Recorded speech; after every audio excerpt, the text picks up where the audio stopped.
सबसे पहले हमारे अजीज जनाब डॉक्टर सबको आज जो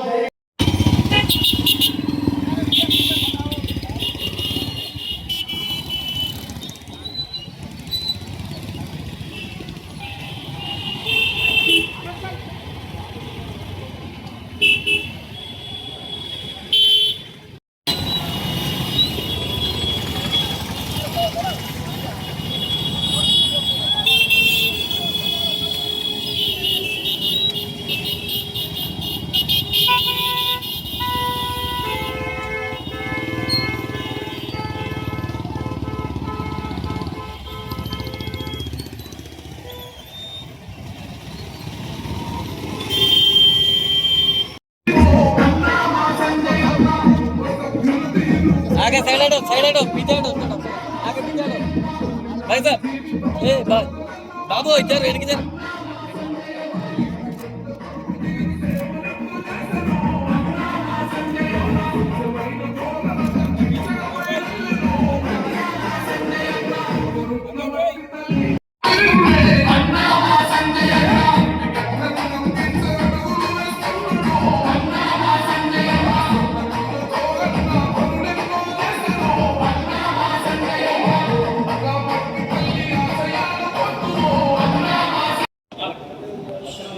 రకం రాలి సాగ ఉంటుంది ఉన్నాయి సార్ చేసి ఆ సైడ్ కూడా ఉంటుంది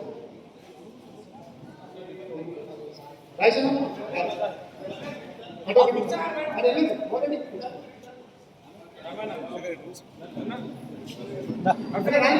పైకి రాదు చేస్తుంది నర్సరెడ్డి గారు అన్న రాలి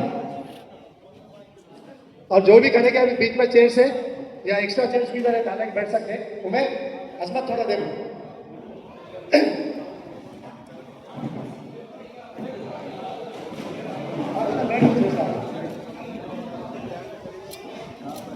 सर शुक्रिया आज जैनिंग के वास्ते 21 वार्ड में आए मैं फिर बात करूँगा 1-2 मिनट के बाद उससे पहले 2 मिनट जैनिंग से पहले 1-2 मिनट बात करने के बाद इंशाल्लाह जैनिंग होगी जैनिंग के बाद जो भी प्रोग्राम है उसके बाद करेंगे हम 1-2 मिनट पहले सचिव में बात करेंगे सचिव अंदर में बात करें 1 मिनट अंदर बात कीजिए थोड़ा 1-1 मिनट बात करो वो लोग फिर यहाँ से चले गए फिर आइंदा अपन ये सीट अपनी सीट अपन लेने के लिए ये अपन प्रोग्राम कर रहे हैं आप लोग भी आयोजन से पूरी मदद करेंगे इंशाअल्लाह फिर ऐसे करते ही रहे शुक्रिया जी बिस्मिल्लाहिर्रहमानिर्रहीम शाह नसीब तशरीफ फरमा अब्दुल अजीज कलबुंदा संजय साहब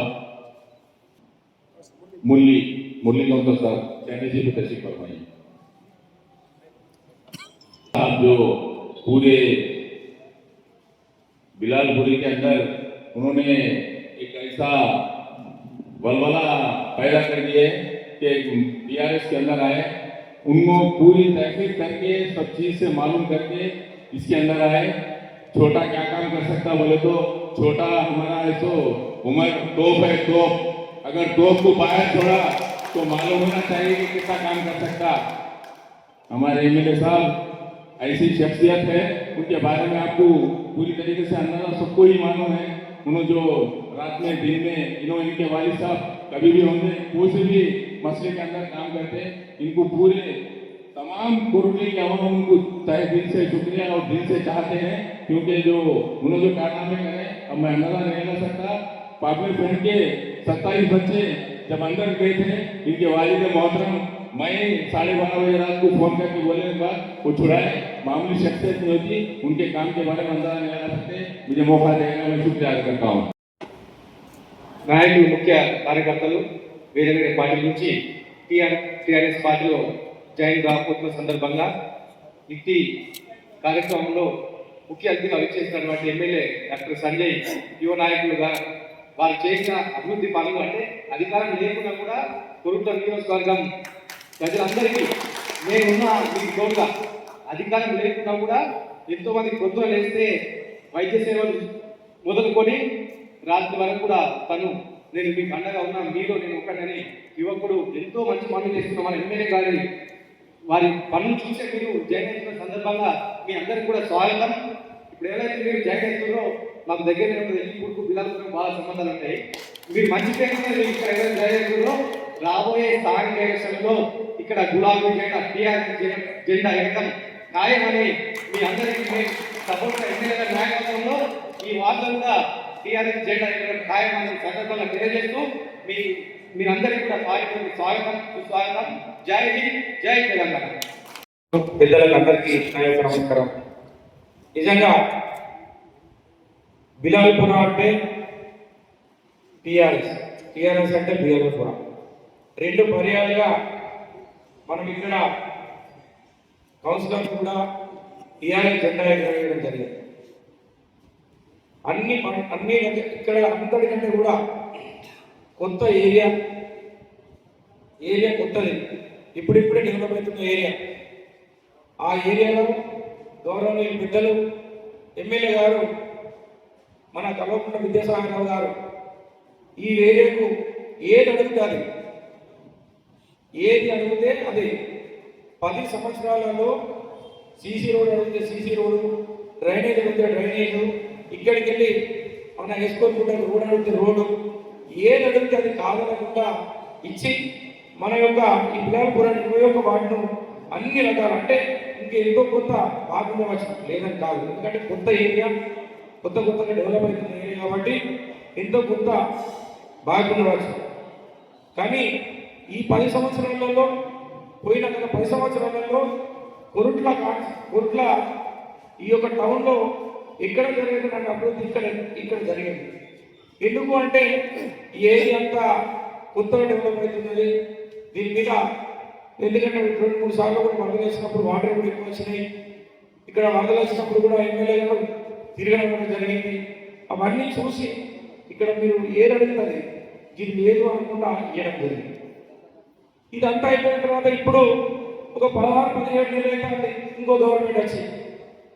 కానీ మీరందరూ మనందరం చాలా సంతోషం. మన దగ్గర ఉన్నటువంటి నాయకులు కూడా బాగా నాయకులు కానీ కార్యకర్తలు కానీ ఈ యొక్క 21 వార్డులు కూడా మంచి ఓట్లు వేసి మన కరుట్ల కాన్స్టిట్యూన్సీలో మాత్రం మనం ఒక డైరెక్ట్ లీడర్ని గెలిపించుకున్నాం. కానీ రాష్ట్రం అంతటా ఏం జరిగింది, ఒక దరిద్రం మనకు మోపై కాంగ్రెస్ పార్టీ అని ఒక పార్టీ వచ్చిన తర్వాత ఇప్పుడు 18 నెలలు నడుస్తూ ఉన్నది.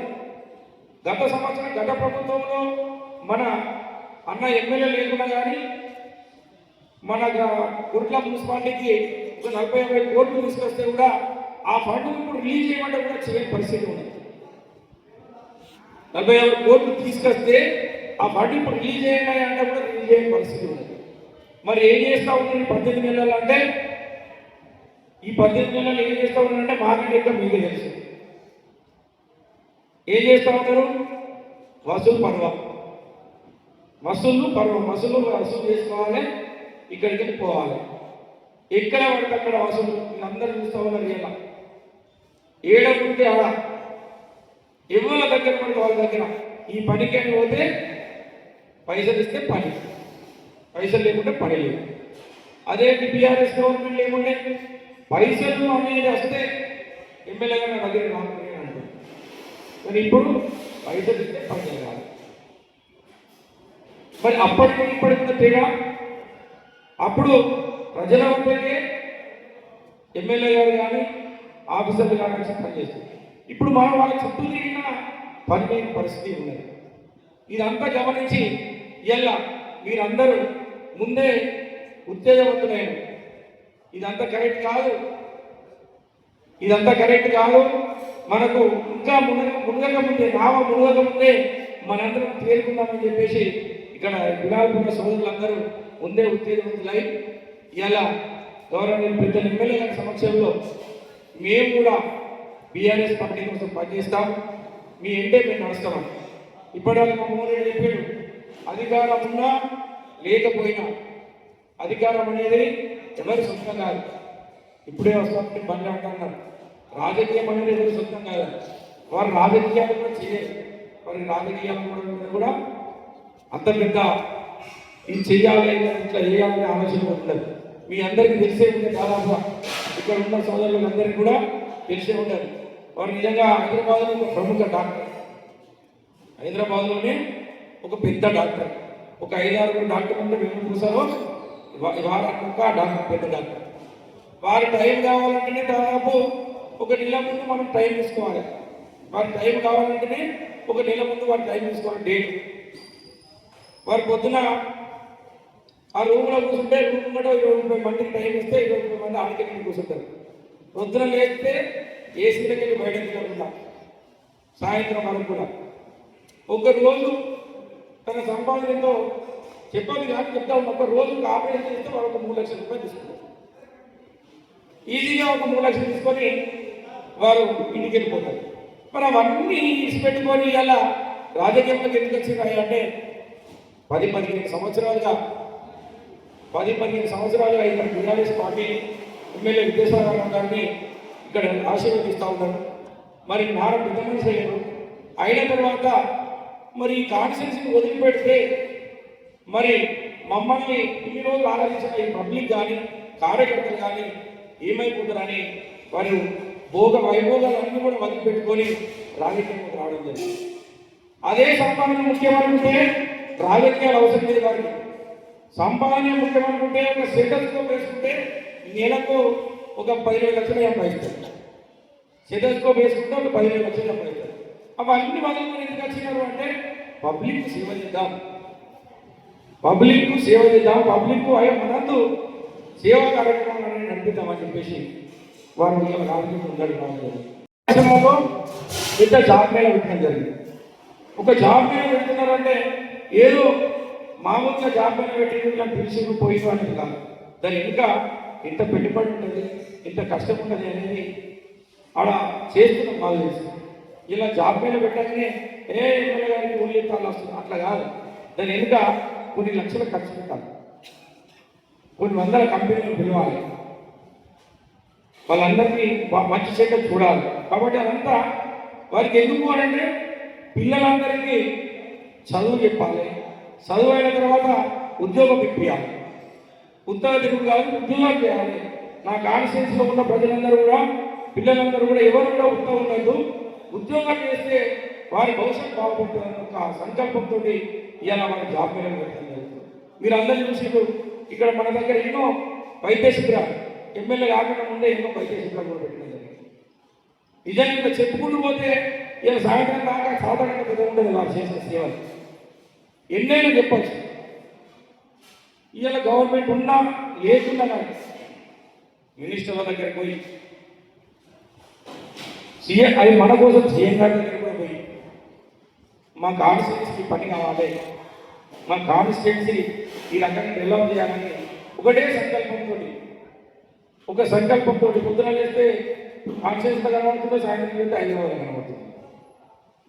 నిజంగా మిమ్మల్ని చూస్తే మీ దగ్గర పనిచేసినందుకు కూడా మాకు కూడా గర్వంగా ఉన్నాం సార్. గల్లెలు వేసుకొని తిరుగుతూ ఉన్నాం. ఎందుకంటే ఒక గొప్ప నాయకత్వంలో మేమందరం కూడా పనిచేస్తూ ఉన్నాము.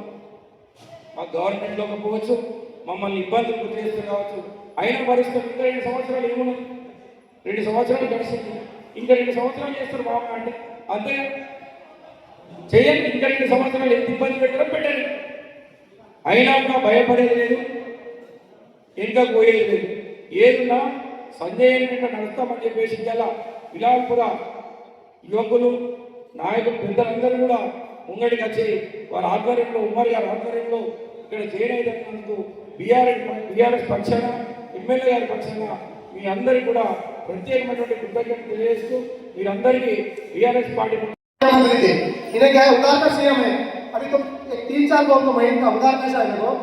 अभी खलीफा ने 1 लाख इंप्रूवमेंट होती है, लोग जाके बड़े मुख्यदार है, किसी को तो 1000 रुपये दिए, वह जाके सुधार के पास देखो रक्षा रख के सोना रख के ले जाके बन रहे इनके स्कीम पूरे उधार के 1 लाख दे तो 5,000 करोड़ करीब, ठीक है। आप पैसे दे तो लोग घर पर दे देंगे, हम उधार देंगे, पेपर देंगे, प्रोसीडिंग देंगे, भगा देंगे। आरटीसी को 6-6 महीने 1 साल का बाकी रख रहे आपको अगर नगद देना, मैं स्टेज के साथ बोलना चाहूँ सीएम रेवंत रेड्डी को और यहाँ के करोड़ के लीडरों को मेरे सवाल का जवाब दो। अगर आप पब्लिक के हाथ में लड़ना है तो 2000 का पेंशन 4000 करो, 4000 का पेंशन 6000 जो बोले आप आगे करें। आपके मैनिफेस्टो में आपके 6 गारंटी में जो आप लोग रखे वो वादे पहले पूरे करो। आप पहले नगद के सीएम बनो। आप 2000 का पेंशन माँ बहनों को क्या बोले, हम जैसा आएंगे कोमट रेड्डी वेंकट रेड्डी बोल के मिनिस्टर है नलगोंडे का, उन्हें कैसा पेपर हाथ में पकड़ के रे एनटीआर आप ये तो 2000 का 4000 बोला किधर है रे वेंकट रेड्डी, तेरा 4000 किधर है, तू किधर है, तू मिनिस्टर बनाने के पैसे कहाँ है। मैं पूछना चाह रहा हूँ लीडर से 2000 का 4000 करो। माँ बहनों के शादी के वास्ते गरीब रहते गुरबा रहते बोल के केसीआर साहब कोई स्कीम नहीं था, मैनिफेस्टो नहीं था। 50,000 शादी मुबारक कल्याण लक्ष्मी का है, फिर 50,000 बसने वाले बन के 75,000 करें, 75 1 लाख करें। रेवंत रेड्डी आके क्या बोला, अम्मा तुम 1 लाख रुपए क्या बसोगे शादी मुबारक में, गरीब बच्चे आए, मैं आपको 1 तोला सोना दे दूं बोला। किसी को आया 1 तोला सोना? कितने शादियों जब से अब तक नहीं आया। अच्छी सी गिरती है केसीआर की बोलते 13,000 का किट लगाए थे, बच्ची तो 13,000, लड़का हो तो 12,000। गवर्नमेंट स्कूल अपने पास में जो गवर्नमेंट हॉस्पिटल है 100 बेड का हॉस्पिटल इतने सब बनाए, आज उसके पास इतने सब दुनिया की मेहनत करे उसके अंदर स्टाफ डालने के वास्ते, लेकिन क्या है सार बनाए टीआरएस को नाम होता बोल के उसको भी वैसी बातों में रख रहे। यानी आप करना क्या चाह रहे, माइनॉरिटी के बच्चे खरीद के स्कूलों की फीस नहीं भर सकते, दुनिया के महंगे स्कूल बन के करीब 2.5 स्कूल रेजिडेंस स्कूल बनाए, जो आपको दवा है यहाँ पे एक बच्चे के पीछे 1 लाख 20 हजार का जो खर्च होता वो भी केसीआर साहब करे। आप लोग क्या करें, हर औरत को 2,500 रुपए देते हैं, किसी को दिए बीडी पेंशन, किसी को दिए नया पेंशन, किसी को दिया, बोलते जाएंगे कि 420 गारंटी शाम हो जाती। ये लोग सिर्फ उधार के रख दे, क्या बोलते केसीआर साहब 10 लाख रुपये आरोग्य से देते हैं, 15 लाख करें, कितने लोग दवाखाने में जा रहे, यानी इनके पूरे उधार के 10 लाख देते ना 15 लाख देते सब उधार। अब मैं बोलूँगा नगद दो, 4,000 पेंशन करो, तुरंत बंगारम दो, 1 तोला सोना दो, केसीआर की जो बंद करे वो चालू करो, हमारे मौसम में करना है टाइम पे डालो। ये जो इनकम है तो 2 लाख रुपये एडवांस तो बेचारे गरीब लोग घर बन लेते, ऐसे बहुत सारे स्कीम है। अभी भी आज एमएलए साहब की मोहब्बत में इतने लोग जमा हुए ना, हमारा काम क्या है 2 साल इंतजार करना, इंशाल्लाह हर आदमी जा रहा केसीआर साहब फिर से आना, फिर से आना। आज हारे वाले 5-5 बार हार के चलेंगे, उनके वालिद साहब 4 बार थे, उन्होंने इंशाल्लाह नेक्स्ट भी कंटिन्यू सत्ता साल यहाँ पे एमएलए रहेंगे, चाहे कोई भी जाओ। 2 साल के बाद 100% केसीआर की गवर्नमेंट काम करती है। मुसलमान यहाँ पे काम करें, कुछ जगहों पे हो सकता है कांग्रेस को डाले, लेकिन कोरट में तो पूरे मुसलमान संजय साहब को डाले, टीआरएस को भारी मजा से जीता है। इंशाल्लाह आने वाले टाइम में भी पूरे तेलंगाना में तूफान होगा, 100 से केसीआर साहब लाएंगे, फिर से केसीआर की सरकार बनेगी। इंशाल्लाह मुसलमानों का फायदा होगा, पूरे तेलंगाना के 4 करोड़ आवाम का फायदा होगा। ज्यादा वक्त नहीं है, मैं संजय साहब से बात करने की अपील करूंगा। उसके साथ साथ जितने भी यहाँ पे जैनिंग हो रहे हैं, अपने उम्र में बिलासपुर के, और आने वाले इलेक्शन में आप लोग पूछो कंपनी चालू हो जाते, वही मोटे चावल को पालिश करके 3 महीने में दे दिए, पहली बार 2 बार का रैतु बंधु खत्म कर दिए। हमारे राजस्थान में भूल गए रैतु बंधु हम तक डाले, इलेक्शन आना बोल के रैतु बंधु डाले, इससे पहले कभी नहीं डाला, इलेक्शन आना बोले तो 2 बार तो डुबाई, और डुबाई से पैसे मिला के डालो डाले, तो अब क्यों डाले, इसलिए इलेक्शन आना बोल के, और ये 3 महीने का चावल दिए, इलेक्शन आना बोल के दिए, और ये जितने भी प्रोसीडिंग है आपका इलेक्शन कोड है तो सब चीजें रुक जाती। इसलिए सब लोग एक बार सोचो। मैं सोच रहा था मेरा अब तक मैं एमएलए आप सब लोग की दुआ की वजह से 20 महीना हो गया एमएलए बन के, 19 महीना हो गया, 20 महीना हो गया एमएलए बन के। 2-3 चीज मतलब उससे पहले आप सब लोग को मालूम है मैं डॉक्टर था, जिंदगी भर पढ़ रहा था, पढ़ने के बाद एक 15-18 साल प्रैक्टिस किया, उसके बाद मैं अभी राजनीति में आ गया। सियासत में राजनीति में सबसे बड़ी मुश्किल की चीज क्या है मालूम आपको? 21 वार्ड में आते हुए समझ में आया, वफादारी की बहुत मुश्किल है इसमें राजनीति में। मतलब आज सुबह इस पार्टी में रहो, आज अपना काम कर लो, जब वो पार्टी पावर में नहीं है दूसरे पार्टी में चला जाओ। तो ये भी हुआ जब 20 महीने पहले मैं एमएलए बना, यहाँ कुरुटला में 1 महीना 2 महीने के बाद एक काउंसलर मेरे पार्टी से निकल के दूसरे पार्टी में जा रहे थे। कौन सा पार्टी में? अभी जो कांग्रेस पार्टी में जा रहे थे। मैं भी सोचा, मैं सब लोग से पूछा, क्योंकि मेरे को तब तक सियासत ज्यादा मालूम नहीं था ना, मैं तो डॉक्टर बन के आया। मैं सब लोग से पूछा क्यों जा रहे हैं लोग करके। थोड़े लोग बोले साहब गांव का तरक्की के लिए जा रहे, साहब बोले क्यों जा रहा बोले तो ये लोग क्यों पार्टी छोड़ के दूसरे पार्टी में क्यों जा रहे हैं बोले तो गांव का तरक्की के लिए जा रहे हैं बोले। मैं यहाँ जो बैठे हैं सब लोग से पूछने जाता हूँ एक ही मतलब आप क्योंकि आप लोग ग्राउंड पे हो, आपसे एक बात पूछना चाहता हूँ। 20 महीने से कोरुटला गांव में, अपना कोरुटला में या 2100 वार्ड में कुछ एक भी तरक्की हुआ क्या? एक भी नया रोड हुआ क्या? आप लोग देखे कि नया रोड में लगा है अब तक 20 महीने में? अरे सब लोग बोलो यार, नया रोड हुआ, नया मोरी हुआ, कुछ कहीं नया वायर, नया लाइट बना क्या कहीं पर? नया मिशन भगीरथ का कनेक्शन आया क्या कहीं पर? एक भी नहीं आया। फिर किसका तरक्की किसने किया? अभी क्या बोल रहे हैं मालूम लोग, जो लोग तब बोले मेरे को, मैं पूछा ना तब फाइन बोला साहब तरक्की के लिए जा रहे। अभी मैं फाइन से पूछ रहा हूं अरे क्यों गया? फिर 20 महीने में कुछ भी तरक्की नहीं हुआ ना बोले तो अभी मेरे को फाइन बोल रहे हैं। अभी क्या बोल रहे मालूम? उसका अपना तरक्की के लिए गया साहब। क्यों गया? कोई भी जाए तो अपना तरक्की के लिए। अगर गांव का तरक्की कुछ नहीं हुआ 20 महीने में, तरक्की इतना बुरा हाल है तरक्की का। मैं बोल दूं आपको, जब केसीआर साहब थे जो भी सैंक्शन हुए तब थोड़ा काम बन गया 80%, एक 20% का काम बाकी था। अब जो विमरोड अभी जो बड़ा रोड है वो भी केसीआर का साहब का टाइम में हुआ। जो अपना बड़ा रोड है कोरुटला में जो भी हुआ केसीआर साहब। जो 20% सब तब का सैंक्शन అంటే అప్పుడు ఇచ్చిన శాంక్షన్ సార్ ये नया गवर्नमेंट आके वो भी रोक दिया। आप लोग देखे होंगे असेंबली में, मैं अब तक 4-5 बार असेंबली में पूछा, मैं बोला अरे आप लोग से तरक्की होने वाली नहीं है। मैं आपसे सिर्फ छोटी सी गुजारिश कर रहा हूँ, जो मेरा कोरुटले गांव का जो केसीआर साहब का जो सैंक्शन है, अभी थोड़ा रोड बाकी है, थोड़ा ड्रेन बाकी है, वो पैसे तो दे दो भाई को। पूछा नहीं दिए वो लोग सिर्फ खाने में पड़े हुए, कुछ तरक्की करने वाला नहीं है ये पार्टी।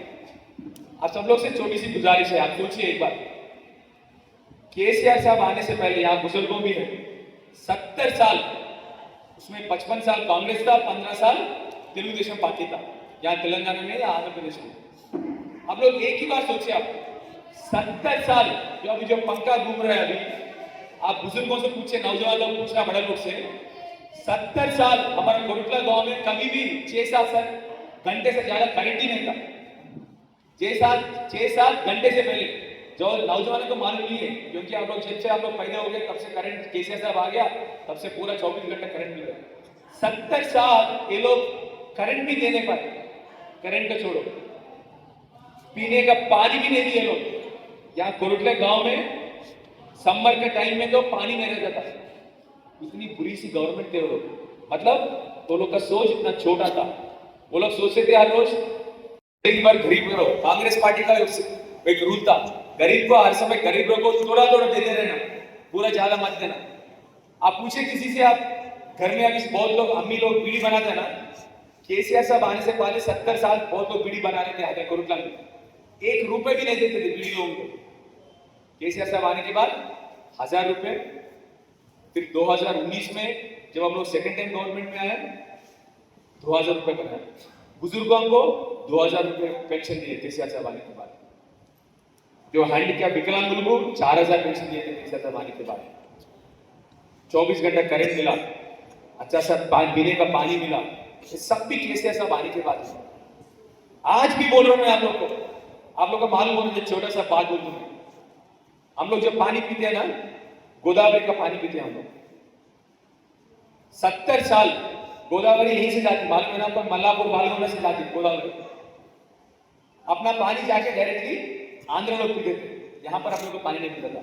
जब केसीआर साहब आया, अपना पानी पकड़ के आप लोग को पानी का, पीने का पानी और जो अपनी एग्रीकल्चर के लिए पानी यहीं से आती। ये जो नया सीएम है ना रेवंत रेड्डी साहब, उसको गोदावरी पानी कहाँ है भी मालूम नहीं।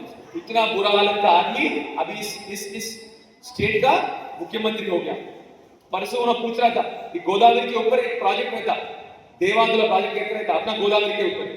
उन्हें पूछ रहा हूँ देवांतुला तेलंगाना में या आंध्र में, पूछा। उतना बुरा हालत वाला आदमी हमारा चीफ मिनिस्टर बन गया। आप सोचिए आप क्या होगा हालत हमारा स्टेट का। उसको कुछ मालूम नहीं है बिल्कुल, मतलब उसका पानी कहां से आ रहा मालूम नहीं। कल भी हम लोग, परसों भी प्रेस में, मैं भी प्रेस में बात करके बोला, अरे भाई जो पानी का मालूम ही नहीं है आप लोग, क्या करेंगे बोलो? मैं कुछ नहीं मालूम है लोग, एक ही बात मालूम है। क्या मालूम है लोग को? गलीज माटलू बूतलू बोलते ना, मतलब गालियां गालियां मालूम है, बस सिर्फ गालियां देना उसको, हर रोज सुबह से शाम तक गालियां देना उसके सिवा उसको कुछ भी मालूम नहीं। चलो आप लोग से मेरे जब केसीआर साहब आए थे, आप लोग और एक बात पूछिए सब बुजुर्गों से, शादी मुबारक आ रहे हैं ना, शादी मुबारक। केसीआर साहब आने से पहले, केसीआर साहब आने से पहले कोई अपना बेटी का गरीब की बेटी का शादी हो जाओ, 1 रुपए भी कोई नहीं दिए। साहब आने के बाद 1 लाख रुपए देने पड़ा। ऐसा कोई भी, परसों मैं एक शादी मुबारक का चेक बांट रहा था, परसों मैं शादी मुबारक का चेक बांट रहा था। एक औरत आके मेरे को बोली, साहब मेरे तीनों बेटी का शादी केसीआर साहब आने के बाद हुआ, मेरी अच्छी हो गई, तीनों को 3 लाख मिल गए। साहब ने पूछा, अब इनो है केसीआर साहब, छोटी सी बात बोलता हूँ, पेंशन हम लोग इलेक्शन जीतने के बाद केसीआर साहब पेंशन दिए थे। 2019 में जब हम लोग सेकंड टाइम आए थे बीआरएस पार्टी, केसीआर साहब इमीडिएटली आप तब 2000 पेंशन बना के पूरा 5 साल कोरोना के टाइम में भी 2000 पेंशन दिए थे। अभी हमारा सीएम साहब क्या किए मालूम है? तो रईतु बंधु मालूम है ना सब लोग को, जब से आए रईतु बंधु बंद कर दिया। अभी लोकल बॉडी इलेक्शन आ रहे हैं, सब लोग को उल्लू बनाने के लिए अभी रईतु बंधु थी। केसीआर साहब इलेक्शन के बाद देते थे, इलेक्शन के टाइम में देते थे, सिर्फ वोटों के लिए देते लोग, सोचते कि लोगों को कुछ अकल नहीं है, सोचता है। आप लोग से मेरी गुजारिश है, अभी फिर इलेक्शन आ रहे हैं, फिर इलेक्शन आ रहे हैं, आप सोच के, क्योंकि जो 2 साल पहले हुआ, मैं सच्ची बोल रहा हूं, आज तेलंगाना स्टेट का बहुत बुरा हाल है। जब केसीआर साहब थे, अपना जो स्टेट का इनकम है, हर साल इनकम बढ़ता गया, क्योंकि अच्छी सियासत थी, अच्छी गवर्नमेंट थी, अपना इनकम, स्टेट का इनकम बढ़ता गया। इसीलिए केसीआर साहब रईतु बंधु दे सके, इसीलिए केसीआर साहब 2000 पेंशन दे सके, इसीलिए केसीआर साहब शादी मुबारक दे सके। केसीआर साहब आने के बाद 250 माइनॉरिटी रेसिडेंशियल स्कूल बना सके, सब क्योंकि स्टेट का इनकम बढ़ रहा था। आज आप भी सोचिए, अपना दुकान है, आज हमारे दुकान का इनकम 1000 रुपए है, कल 2000 हो गया, 3000 हो गया। अपना घर का तरक्की हो रहा है कि नहीं? ये जो गवर्नमेंट आया तब से अपना स्टेट का इनकम गिरता जा रहा है, तो इसलिए कुछ नहीं दे पा रहे हैं। मैं आप लोग से गुजारिश कर रहा हूं, इसलिए अगर हम लोग को अच्छी तरक्की होनी है तो अच्छी म्यूनसिपालिटी भी रहना चाहिए, अच्छा पार्टी जो काम करेगा वो म्यूनसिपालिटी में रहना चाहिए। ये लोग आने के बाद क्या कर रहे हैं, सच्ची में मैं देख चुका हूं, और एक बार सियासत में आने के बाद वो जुल्म करने के लिए पुलिसों का मदद लेते हैं, जुल्म करने के लिए। मेरा वालिद साहब 4 बार मिले थे, मगर कभी भी आप लोग देखिए कहीं पर भी छोटी सी जुल्म भी नहीं किया। ये लोग आजकल जब से ये लोग उनका पार्टी पावर में है, वहां करके यहाँ पर जो चाहे वो जुल्म, सब लोग को डराना, तरक्की तो नहीं करते हैं लोग, सिर्फ सब लोग को डराना, यही काम कर रहे हैं। इसलिए आप लोग से पूछ रहा हूँ, मेरी गुजारिश है, मैं अच्छे आप लोग के साथ मिलकर साथ में काम करूंगा। आप सिर्फ अच्छा म्युनिसिपल काउंसिलर को जिता दीजिए बस। आप हर समय आप देखे होंगे, हमारा बाजू वाला कॉन्स्टिट्यूंसी में एमएलए पार्टी बदल गया, मालूम है आपको? बाजू जगित्याल कॉन्स्टिट्यूंसी का एमएलए बीआरएस में से जाके कांग्रेस में चले गया। क्यों चले गया? उन्होंने उसका अपनी तरक्की के लिए चले गया। मैं भी नया एमएलए बन गया हूं, अगर मेरा ही सिर्फ मेरा तरक्की होना तो मैं भी पार्टी बदल सकता था, मगर मैं सच्चाई से काम करूंगा, सच्चा दिल से काम करूंगा। इसीलिए बोल रहा हूं हम लोग से, आप हम लोग घर पे बैठ के बात करते हैं ना, सियासत में अच्छा लोग आना चाहिए, अच्छा पढ़ाई होना चाहिए, इनका नौजवान लोग आना चाहिए, हम लोग घर पे बैठ के बात कर सकते हैं। तो मैं आप लोग से मैं गुजारिश हूँ, मैं भी नौजवान हूँ, अच्छा पढ़ चुका हूँ, और सच्चा दिल से, और आपको गारंटी दे रहा हूँ मैं, आप कभी भी जिंदगी में एक बात तो नहीं सुनेंगे, आप डॉक्टर संजय जुलूम करेंगे या डॉक्टर संजय करप्शन करेंगे करके आपको जिंदगी में आप बात नहीं सुनेंगे। इसलिए आप लोग से मैं सिर्फ एक ही छोटी सी गुजारिश कर रहा हूँ, अच्छा काउंसिल को जिताइए 21 वार्ड में, अच्छा मिलकर काम करेंगे और अपना कोरटला का तरक्की करेंगे। आप सब लोग से मिलकर काम करेंगे, हम इसलिए मैं आपसे गुजारिश कर रहा हूँ। और एक बार 21 वार्ड में उमर भाई का और शाहरुख भाई का शुक्रिया अदा कर रहा हूँ मैं। थैंक यू, मिलकर काम करेंगे। आप सब लोग 21 वार्ड काउंसिल वालों से भी मैं बोल रहा हूँ, अच्छा मिलकर काम करेंगे, अपना अपना कोरुटला की तरक्की करेंगे, अपना आवाम का तरक्की करेंगे। अब और एक बात सोचिए, आप रेवंत रेड्डी साहब अपने आवाम लोग से इलेक्शन के टाइम में मेरे को वोट डाला करके वोट लिया। आप सच्ची में सब लोग एक ही बात सोचिए, 20 महीना हो गया आते हैं, आज तक अपना माइनॉरिटी आवाम के लिए कुछ एक भी नया स्कीम शुरू किया कि आप सच्ची में बात बोलते हैं? तो क्या बोला केसीआर साहब 2000 दे रहा, मैं 4000 दूंगा।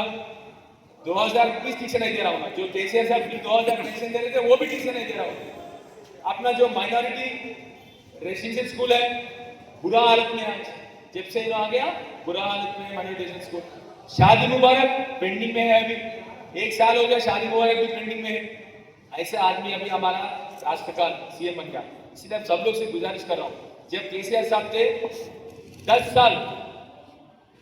10 साल हिंदू मुस्लिम सब लोग जुड़ के मिलके सब लोग का तरक्की एक ही तरह हो रहा था।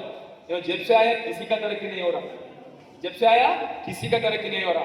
सिर्फ हो रहा है तो तरक्की कांग्रेस लोग का लीडर का हो रहा और चीफ मिनिस्टर का घर वाले का हो रहा तरक्की, मगर और किसी का भी स्टेट में तरक्की नहीं हो रहा। इसलिए आप सब लोग से गुजारिश कर रहा हूँ, अगले बार अच्छा सा अपना 21 वार्ड में अच्छा काउंसिल के जिता के अच्छा बीआरएस पार्टी का म्युनिसिपैलिटी में इस बार चेयरमैन बनना, अच्छा म्युनिसिपैलिटी का तरक्की करेंगे, गुजारिश कर रहा हूँ। Thank you. उसके बाद एक से बैठ चाहिए। आजाद सुलेमान समीर आ जाओ आगे।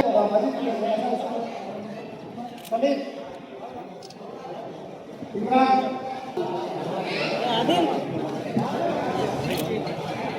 मैं माफी चाहता हूँ उमर के बाबा सलीम भाई, बसीर भाई,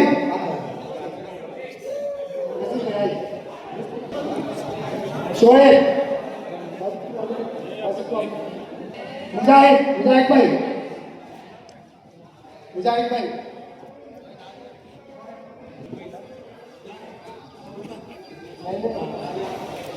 मोइन भाई,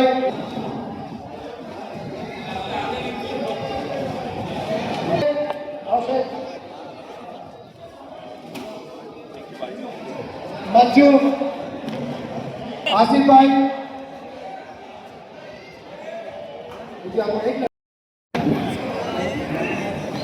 चिन्ना नरसैया, सब लोग जाओ एक ग्रुप फोटो लीजिए।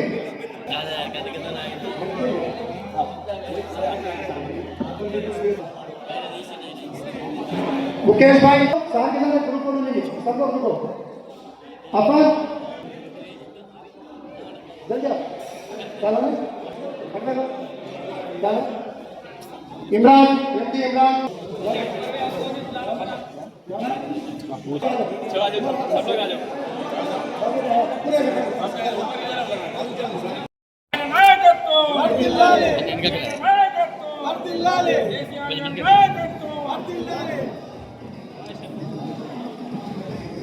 అందరు ఇటే చూడండి.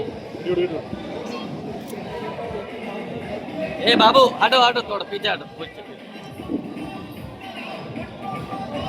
మొబైల్ కింద